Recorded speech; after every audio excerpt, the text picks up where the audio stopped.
प्रकाश आवलगावकर यांनी सांगितलं। आज या परिषदेचं आयोजन आपल्याकडे होत आहे।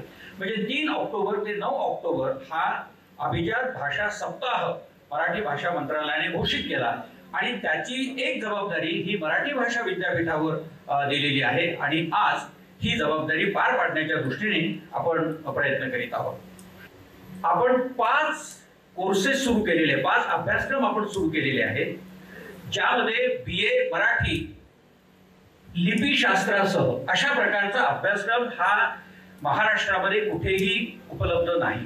त्यानंतर बीपीए नाट्यशास्त्र हा अभ्यासक्रम आपण सुरू केला। एमए समाज भाषा विज्ञान आणि बोली विज्ञान हा अभ्यासक्रम आपण सुरू केला, कारण आज भाषा विज्ञानाचे अभ्यासक महाराष्ट्रामध्ये फार दुर्मिळ होत चाललेले आहे अशी अवस्था आहे।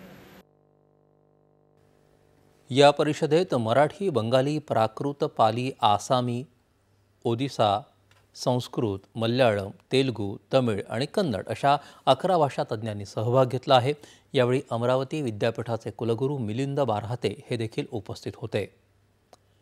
राज्यभरातल्या आठवड्याभरातल्या ठळक घडामोडींचा आढावा घेणारा विशेष कार्यक्रम साप्ताहिक महाराष्ट्र आम्ही आपल्यासाठी घेऊन आलो आहोत। पाहायला विसरू नका साप्ताहिक महाराष्ट्र, फक्त आपल्या सह्याद्री वाहिनीवर।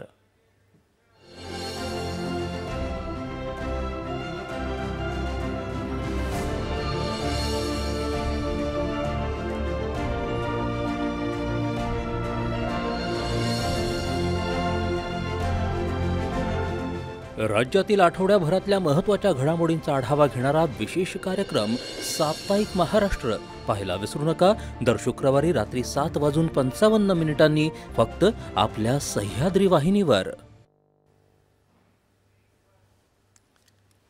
यंदाच्या खरीप हंगामात पेरणी क्षेत्र 1121 लाख हेक्टरपर्यंत वाढलं आहे।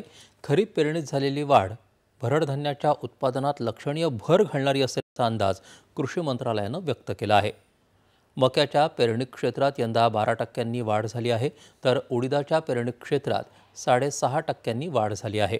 त्याशिवाय धान, तूर आणि इतर भरड धान्यांच्या पेरणी क्षेत्रातही वाढ झाली आहे।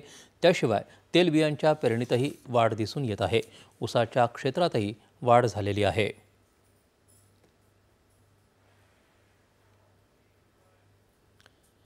देशात